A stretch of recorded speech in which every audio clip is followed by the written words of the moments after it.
We are back talking about more Bigfoots in Southern California with a Canadian. Yes. Tessa, with her sexy voice, sexy ghost, crazy stories, bringing the Canadian perspective to things. Yes. And I've given Tessa full permission to bash America whenever she feels like it. So last time we talked about the Edwards Air Force Base, Bigfoot. Today we're going to talk about a series of encounters that happened in the 1960s in a place called Fontana, which is about 50 miles east of Hollywood. This is a place that I love to drag. It's often referred to as Fontucky. That's very evocative. That tells me a lot about this space. This is a town of about 200,000 that was mostly made up of chicken farms and citrus groves in the 1900s. But in the 1940s, its population grew when Henry Kaiser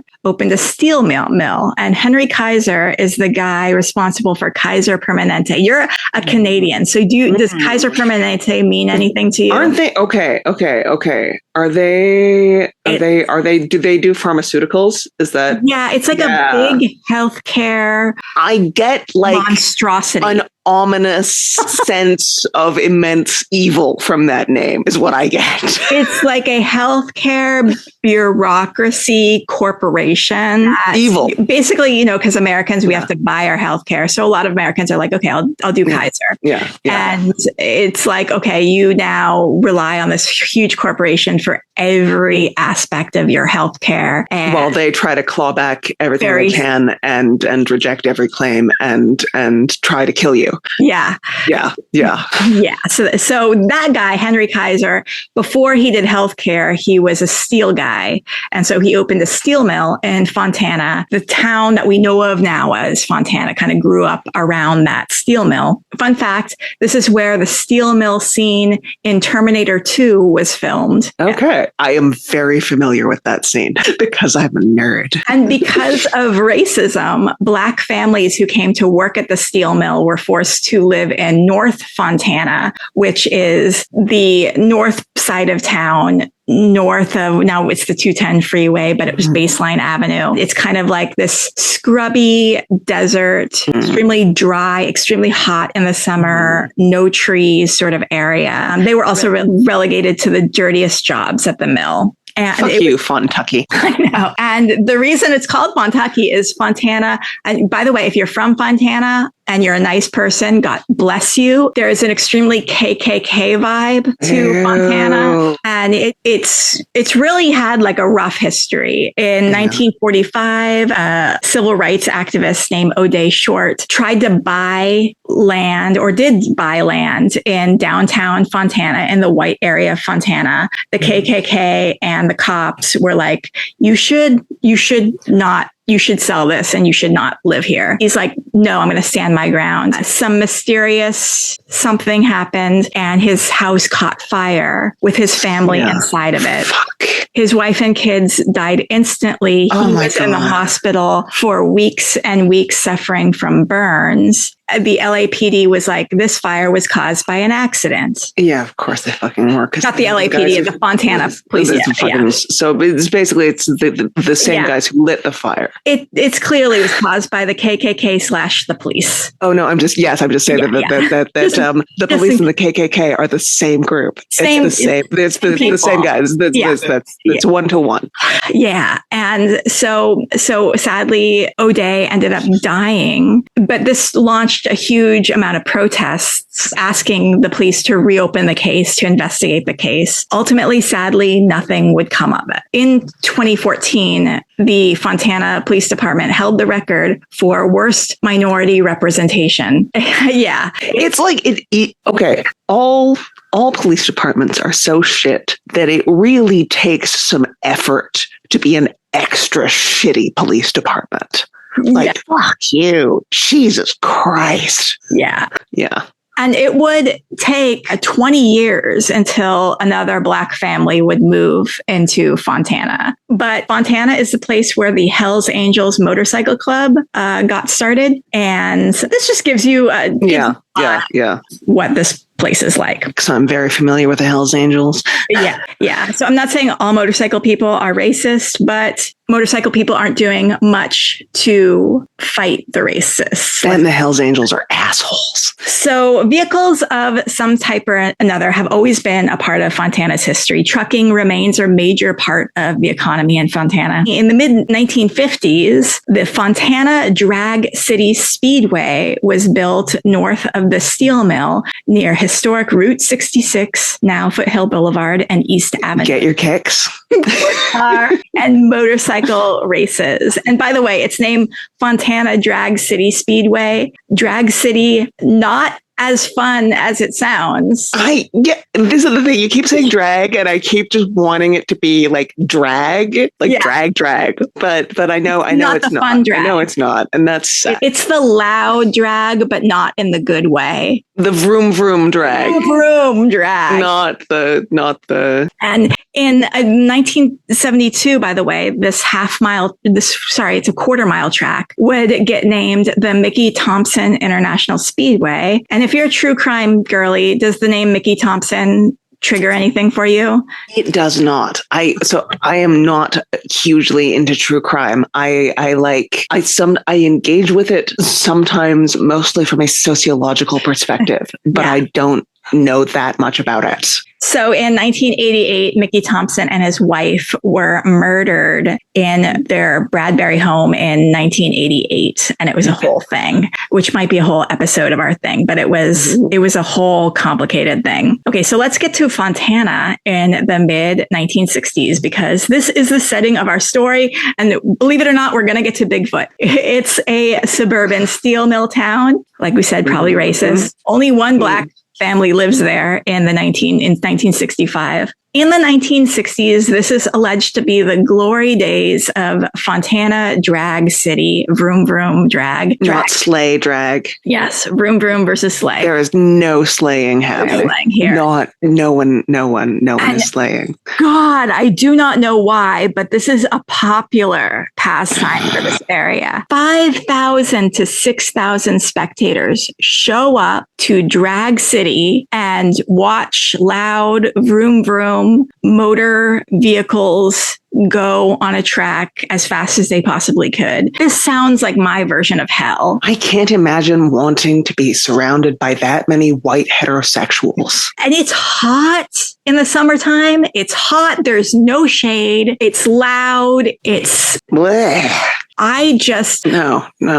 the area around the track is just empty desert. There's like a few citrus orchards off to the side, but that's pretty much it. And it's in this area that there's been multiple reports of the so-called Fontana Speedway Monster, aka the invincible brushman of Fontana. God, I hope he's a drag queen. First reports are between 1951 and 1952, but throughout the 50s, 60s, 70s, 80s, and early 90s, lots of reports. Perhaps the most detailed account comes in 1966. And actually, these are multiple accounts. In early summer of 1966, 3 boys around 2 a.m. are hanging out at a lookout point above the Fontana Speedway after the race had ended. So the 60s, your little boys are out at 2 a.m. after a car race. I can't imagine, but okay. They hear strange noises in the trees on the edge of the orange grove. They thought it was a person, and so they respond by all making noises and hollering at it, throwing rocks in the direction of the noise. Also just a weird reaction to a person. Yeah, it is. Yeah. Nothing happens. They go home. They go to sleep. Feral 60s children. Yeah. 15 days after that encounter, the 3 boys are back at the orange grove. The noises return. The boys take some tools from their car and head to the grove, but can't find anything. How old are these boys? I think they are like pre-high school. Okay. Well, why do they have a car? Okay, they have a car. So maybe at least one of them is 16. Okay.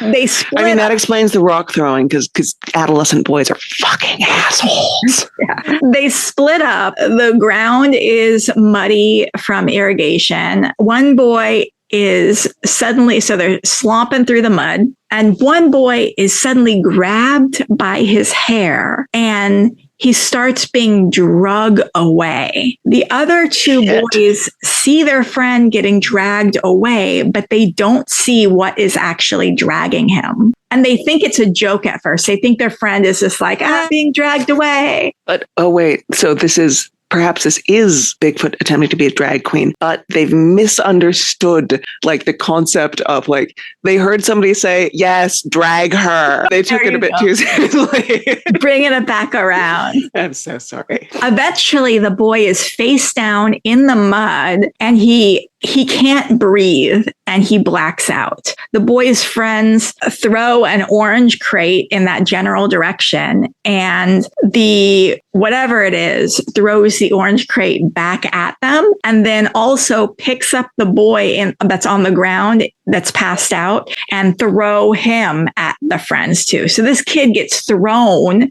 at his friend. And so his friends scoop him up and take off. The boy wakes up. He's sore all over and he has slime down his back. He's been red for filth. I mean, the slime down the back is a little disturbing. Like, what's the Bigfoot like humping the boy? Or is it, again, sort of like if it's in this more liminal space, is it sort of like a poltergeist phenomenon? Ectoplasm, exactly. Yeah. Good point. The boys report the incident to the sheriff and even take the officers to the site to show them where it happened. So the news article is hard because at first they're like, we couldn't see what was dragging him away. And then the monster is actually described by one boy. So I don't know if this is the boy that woke up or what, but someone describes the monster as 6 feet tall, hunched in stature, brown, 200 pounds, and kind of hairy. Its head is wide without much hair on it compared to the rest of the body. Its breathing is loud and deep like that of a horse. The boys go back the next night intending to stay the whole time. And one of the boys shoots at the monster when he sees it. He describes what he sees as it looked like a bulldog. It was real ugly. And these feral 1960s children where it's like, okay, you went out, you thought there was a person, you threw rocks at it. Weird. You went out again with a bunch of tools. What if you almost died? What are you doing out there again? What are you doing? Where are your parents? The recoil of the shotgun knocks him off balance and he because he's a moron. And he doesn't know if he shoots it or not, and the monster gets away. Because he doesn't know how to use it. Anyway.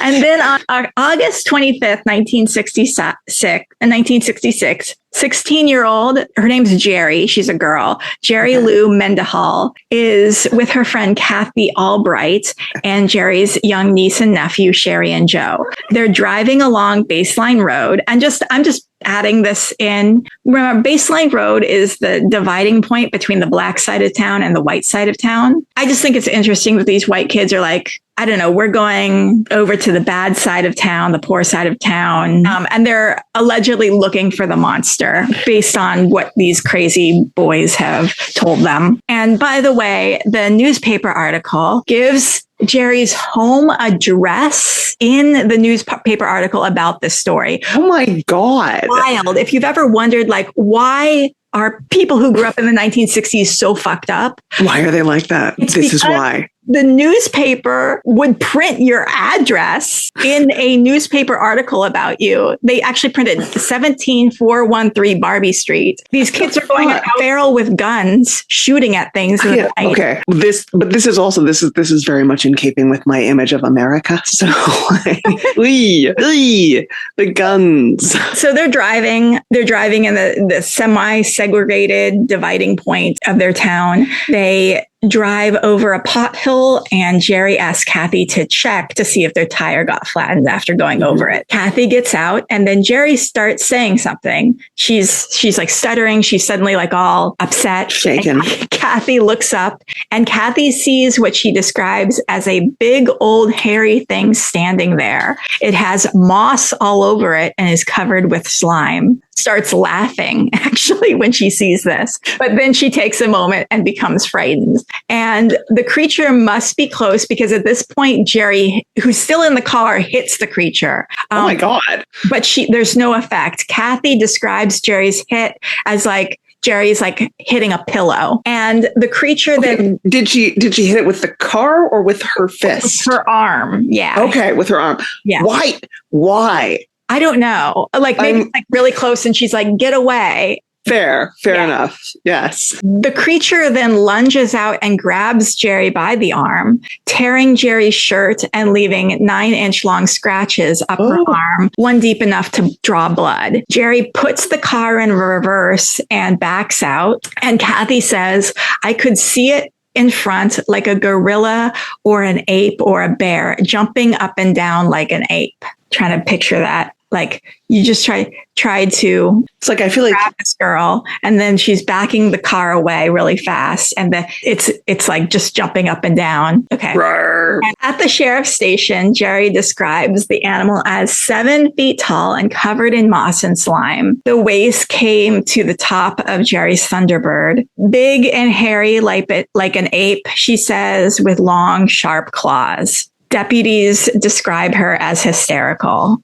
Of course they do. Kathy describes it as like a gorilla with long claws. There are handprints on Jerry's car, and she explains that her brother-in-law is 6'5" and 285 pounds, and these handprints are bigger than his. I was just going to say this is pretty fucking big. That's big. I mean, he could be a tall guy with little hands. You never know. But still, even with this evidence and the hysterical crying niece and nephew, one cop has an attitude with Jerry. He asks if the creature had been wearing anything. Irritated, Jerry deadpans, yeah, a 2-piece bikini. I love Jerry. And yeah, if you've ever gone to the cops and been like, hey, so there's this man who's following me and making me very uncomfortable. That's exactly as helpful as cops will. Well, what do you want me to do about it? That's to protect and serve. I don't know. No, because that's not really their job. That's not really what they're there for. I know. They're there to protect capital and be racist. That's their whole thing. I repeat myself. In the news article, the deputy says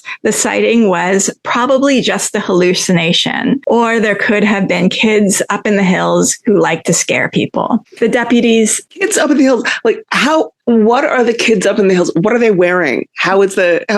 Where are they getting their giant gorilla moss costume, bro? Like, these are just kids. I don't know. Maybe it's like young Clive Barker up in the hills, like practicing for Hellraiser, making creatures. Like, what the fuck? Is it fucking H.R. Geiger? It's just hanging out, being like, hey, let's make some. Hey, fuck me, man. Like, the deputy claims the girls were asked to take a polygraph, but they refused. Polygraphs don't mean shit. Jerry said that she actually wanted to take the polygraph test, but the deputies wouldn't allow it. And she said probably because they're scared to find out that we were actually telling the truth. Some discrepancies exist in the different news stories about this. One says she was grabbed by the neck, another by the arm. Jerry and Kathy's sighting did spark a massive hunt for the invincible brush man. Teens flood the wash near the drag racetrack in the hopes of either seeing it or shooting it. And why do they all have guns? 250 to 300 teenagers flood the Little Creek wash area every night. It's chaotic. And there's shooting all night long. Oh my God. They describe a atmosphere of gunfire. How do they not shoot each other? What the fuck? Yeah, and that's the thing. These neighbors are like, are these kids going to shoot each other? An old lady is quoted in the news article, and at the end, she says, the only monsters out there are these crazy kids. Fair enough. A deputy... They sound like little assholes, except Jerry. I love Jerry. A deputy finds a footprint, 17 by 16 inches. I don't know if you guys know what that means in Canadian. I have an idea. Because we do use feet for things like height, and so that's a little over a foot. Yes.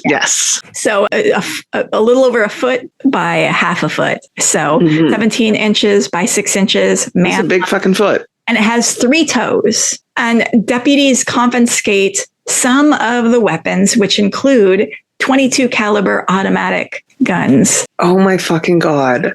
Oh my God. You guys need to stop. America is not defeating allegations. All the allegations. We're not defeating them. Mm-mm. So it's described as a small scale war. The cops are finally afraid someone's going to get shot. An article quotes one cop as saying the kids are armed to the teeth and shoot anything that moves. Where are they getting automatic weapons? What the fuck? These are like high school students. What is happening down there? Later that summer, there is a report from a young man who was on leave from boot camp being attacked by the monster. In the following decades, there would continue to be sightings and encounters. In 1991, John Davis and his family hear something heavy on two legs run across their chicken yard. This happens for several nights at their home located in North Summit Avenue at the base of the foothills and Little Creek. Mrs. Davis says the footfalls were so heavy sounding, the house shook. Mr. Davis finds several of his chickens completely flattened one morning. And he said, "Oh my God, the poor chickens." As if something played hopscotch on those birds. It's hard to step on a chicken. Yeah, no, they don't stay still. Yeah. How did that happen? How do you step on a chicken and flatten it? Yeah. I have questions. Likewise. Yeah. The Davis's youngest son glimpses what he describes as real big, a gray colored ape. A section of fencing is pulled up. It causes the pet dogs to howl and cower indoors at night. And dogs are smarter than the people. And in 1992, on Foothill Boulevard and areas to the east, several families report seeing a family of Bigfoots crossing over the tracks that traverse Foothill Boulevard, where the Ace Hardware is located. Mm. And once the drag strip is closed, after a particularly nasty accident where a driver was beheaded. Oh my God. Okay. You never get beheadings at just normal, nice drag shows. Stop doing the vroom vroom drag and start doing the sleigh drag, and you are going to have 0 beheadings. Okay? Fuck.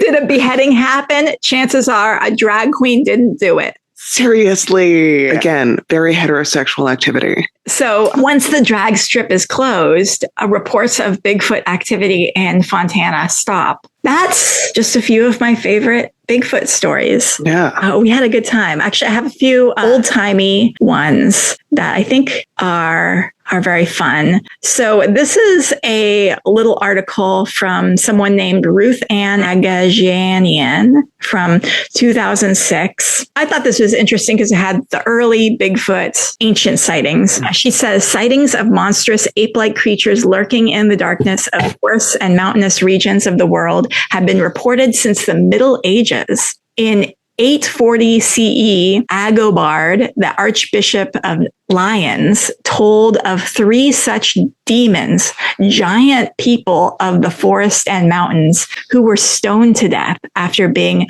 displayed in chains for several days. These dudes got a Bigfoot, chained him up, and then they stoned him. Again, men need to stop. But it could also be, in that case, it could have been, those people that have the hairy faces. I'm looking up. Oh yes, yeah.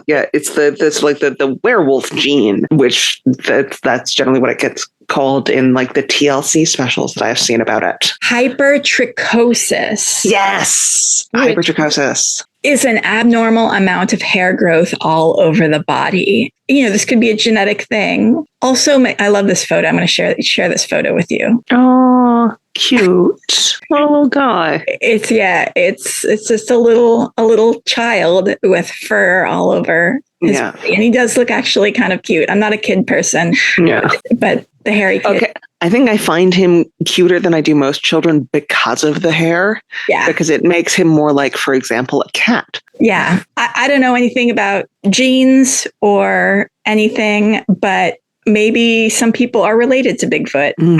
I don't know. But so anyway, maybe Bigfoot sightings from the olden days are just sightings of people who had that condition. I don't know. Honestly, and again, I feel like going back that far, it could be just about anything. Because like you again, looking at sort of like the way that, in the Middle Ages, they would attempt to draw, new creatures that they encountered and things like that. Learning to see and learning to like properly look at something, that's like, it's a skill, right? Yeah. And learning to see what's there and not to just kind of cobble together things that you understand in order to sort of like try to create something that makes sense to you rather than seeing what's actually there.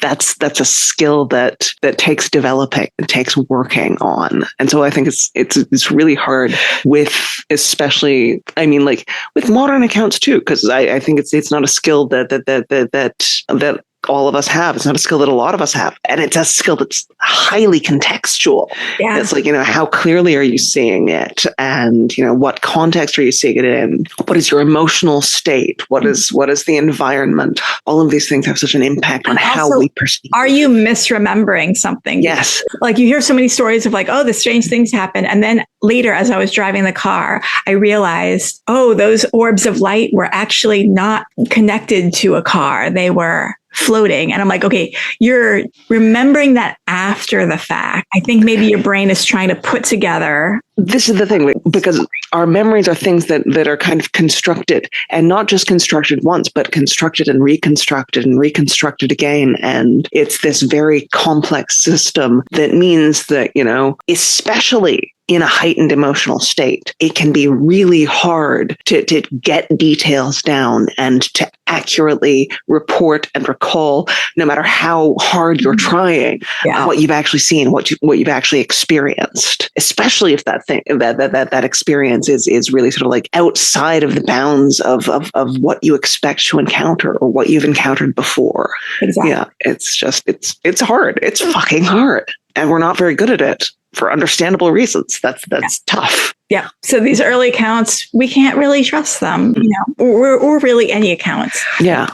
Have a lot of data. Yeah, just doing our best. Yeah, do our best. So another story comes from 1205 in his chronicles. Abbot Ralph of Coggeshall Abbey, Essex, England, wrote of a strange monster whose charred body had been found after a lightning storm on the night of St. John the Baptist in June of 1205. He stated that a terrible stench came from the beast with monstrous limbs. A terrible stench is understandable if it's been struck by lightning. Yeah. So barbecue.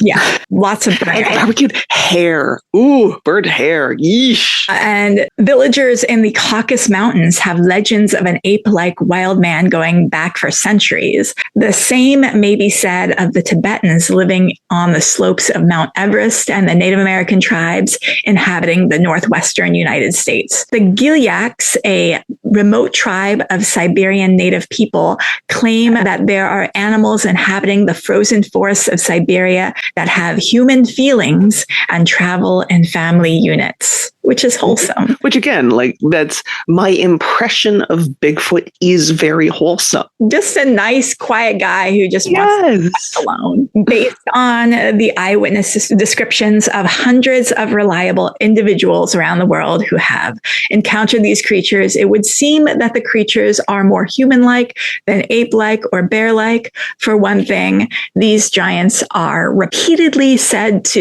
by witnesses to have breasts and buttocks. Neither apes nor bears have buttocks, nor do they have flat-footed human-like footprints. Well, bears, I think, have very human-like footprints. So I disapprove of that. But it's interesting that the breasts and buttocks thing seems to be. Yeah. Which again, and I mean, like, I feel like it's difficult with footprints because, like, it depends on what we're saying is similar, because like, obviously, there's a lot of shared ancestry. And so there's a lot of sort of homologous development and things that have developed from the same structures. And so it's like, how close are we trying to get when we're saying similar? Yeah. So I have another story from the early 1900s, and this is a Bigfoot abduction case. Oh my God. And this is this is like a romance novel to me now. It's like, I was abducted by Bigfoot. Hell yeah.